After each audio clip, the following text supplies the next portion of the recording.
नमस्कार प्रिय विद्यार्थियों। आज का जो हमारा विषय है वह है सामाजिक दृष्टि से वंचित वर्गों की समस्या। सामाजिक दृष्टि से वंचित वर्गों की जो समस्या है वो दो रूपों में पाए जाते हैं। एक संपन्न वर्ग और दूसरा कमजोर वर्ग। संपन्न वर्ग में जिसे हम पूंजीपति वर्ग या अभिजात वर्ग या उच्च वर्ग के नाम से भी जानते हैं। दूसरा है गरीब वर्ग जिसे हम श्रमिक वर्ग या दुर्लभ वर्ग या दलित वर्ग या कमजोर वर्ग या पिछड़ा वर्ग कहते नाम से संबोधित किया जाता है। कमजोर वर्ग का अध्ययन वर्तमान में अनेक दृष्टियों से आवश्यक हो गया है। समाजशास्त्रियों में से एक ऐसा वर्ग भी है जो समाजशास्त्र में श्रमिकों एवं समाज के कमजोर वर्ग को अध्ययन पर अधिक जोर देता है। भारतीय संदर्भ में कमजोर वर्ग एक ऐसा वर्ग है जो सदियों से सामाजिक, आर्थिक एवं राजनीतिक दृष्टि से शोषित एवं उपेक्षित भी रहा है। भारत की करीब 40% जनता इस श्रेणी में आती है। वर्तमान समय में यह वर्ग राजनीतिक दृष्टि से सशक्त एवं प्रभावशाली हो गया है, जो अनेक महत्वपूर्ण निर्णयों के लिए उत्तरदायी है। भारत के संविधान निर्माताओं ने देश के कमजोर वर्ग का विशेष ध्यान रखा और उसके विकास एवं उत्थान के लिए संविधान में अनेक प्रावधान किए। स्वतंत्रता प्राप्ति के बाद हमारे देश के नेताओं ने देश में लोकतांत्रिक समाजवाद की स्थापना का संकल्प व्यक्त किया, जो समानता और न्याय पर आधारित था, जिसमें अल्पसंख्यक एवं कमजोर वर्ग के हितों की रक्षा का विशेष ध्यान रखा गया। कमजोर वर्ग के उत्थान के लिए हमने पंचवर्ष योजना, सामुदायिक विकास योजना, समाज कल्याण कार्यक्रम, अंत्योदय योजना, पिछड़े को पहले कार्यक्रम एवं अन्य उपायों के अपनाया। इन प्रयासों के बावजूद भी समाज के कमजोर वर्ग की समस्याएं कम नहीं हुई और आर्थिक विषमता दिन पर दिन बढ़ती गई, जो विकास आयोजकों के लिए चिंता और चुनौती का विषय है। वर्तमान में कमजोर वर्ग में असंतोष बढ़ा है और देश के विभिन्न भागों में संघर्ष की नई घटनाएं घटित हुई हैं। पिछले कुछ वर्षों में सामाजिक विषमता एवं इससे जनित आंदोलन की जो लहर चली है वह भूमिहीन कृषकों एवं भूवासियों तथा उच्च एवं निम्न जातियों के बीच चली है।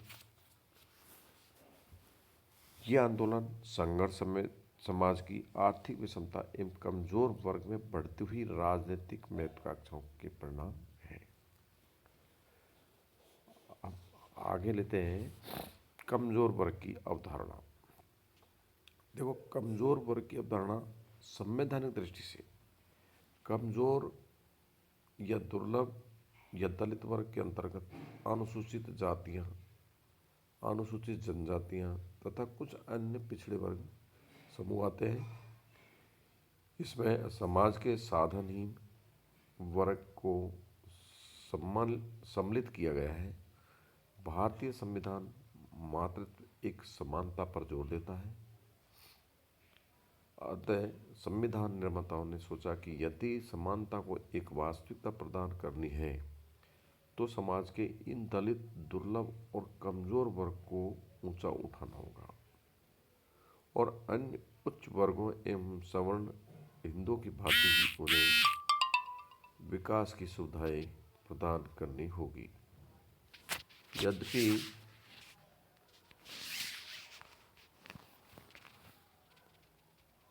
संविधान के अनुच्छेद 46 में इस संदर्भ में इस प्रकार का उल्लेख किया गया है कि राज्य जनता के दुर्लभतर अंगों की विशेषता, अनुसूचित जातियों एवं अनुसूचित जातियों की शिक्षा तथा अर्थ संबंधी हितों की विशेष सावधानी से रक्षा करेगा और सामाजिक अन्याय तथा सभी प्रकार के शोषण से उनकी रक्षा करेगा। देखो,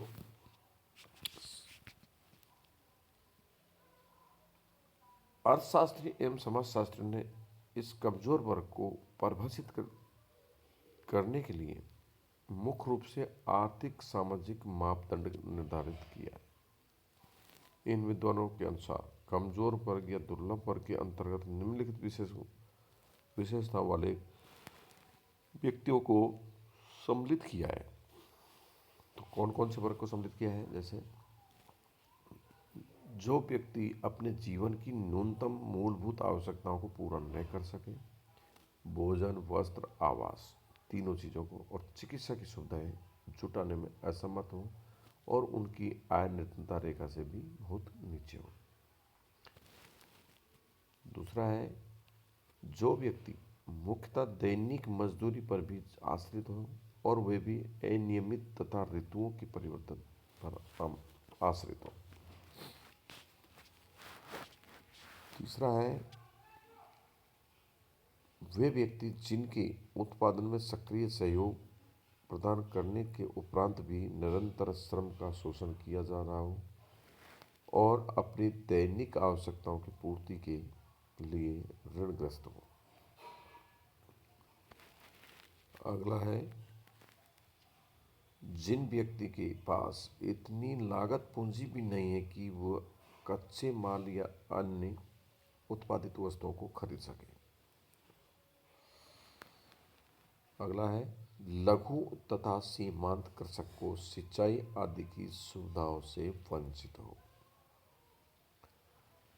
अगला बिंदु, वे व्यक्ति जो मानवीय ऊर्जा तथा पशु ऊर्जा के सहारे जीवन यापन करते हो। तो इन उपरोक्त सभी मापदंडों के आधार पर कमजोर वर्ग के अंतर्गत समाज के उस वर्ग को सम्मिलित किया जाता है जो सामाजिक आर्थिक सुविधाओं से वंचित एवं शोषित एवं पिछड़ा हुआ हो। इन मापदंडों के आधार पर ही अनुसूचित जाति, जनजाति, अन्य पिछड़ा वर्ग तथा लघु एवं सीमांत कृषकों, भूमिहीन मजदूरों, बंधुआ मजदूरों एवं परंपरागत कारीगरों को कमजोर वर्ग के अंतर्गत माना गया है। इसलिए इस कमजोर वर्ग में एक भाग अनुसूचित जाति की समस्या तथा उसे संबंधित विभिन्न पहलुओं के द्वारा विचार करेंगे और तथा अगले अध्ययन में हम कमजोर वर्ग के दूसरे भाग अनुसूचित जनजाति की समस्या को विचार करेंगे। तो अब हम लेते हैं अनुसूचित जाति की एवं अस्पृश्यता का अर्थ। तो अनुसूचित जाति सामान्यतः अस्पृश्य जातियों की कहा गया है, अतः इनकी परिभाषा अस्पृश्यता के आधार पर भी की गई है। अनुसूचित जाति का अर्थ उन जातियों से लगाया जाता है जिन्हें धार्मिक, राजनीतिक, आर्थिक और राजनीतिक दिलाने के लिए जिनका उल्लेख संविधान की अनुसूची में किया गया है। इन्हें अछूत जाति या दलित वर्ग या बाहरी जाति का और हरिजन जाति के नाम से भी पुकारा जाता है। अनुसूचित जातियों को ऐसी जातियां के आधार पर परिभाषित भी किया गया है जो घृणित पेशों के द्वारा अपनी आजीविका अर्जित करती है, किंतु अस्पृश्यता के निर्धारण का ये सर्वमान्य आधार नहीं है। फिर भी उन्हें संवैधानिक रूप से अनुसूचित जाति नहीं माना जाता है। अस्पृश्यता का संबंध प्रमुखतः पवित्रता अपवित्रता की धारणा से है। हिंदू समाज में कुछ व्यवसायों एवं कार्यों को वंचित एवं कुछ को अपवित्र समझा जाता है। यहाँ मनुष्य का पशु पक्षी के शरीर से निकले हुए पदार्थों को अपवित्र माना गया है।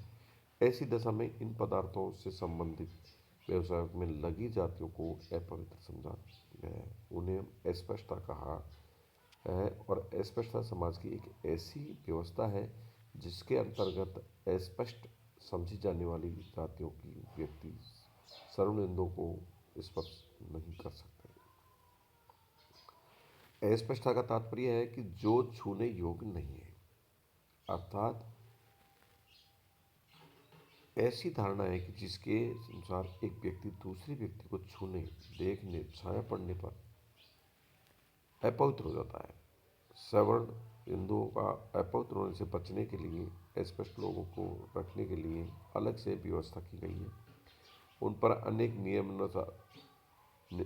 नियमताएँ लाद दी गई हैं और उनके संपर्क से बचने के लिए या उपाय किए गए हैं। अस्पष्टों के अंतर्गत जातीय समूह आते हैं जिनके छूने से अन्य व्यक्ति अपवित्र हो जाए और उन्हें पुनः पवित्र होने के लिए कुछ विशेष संस्कार करने पड़ते हैं।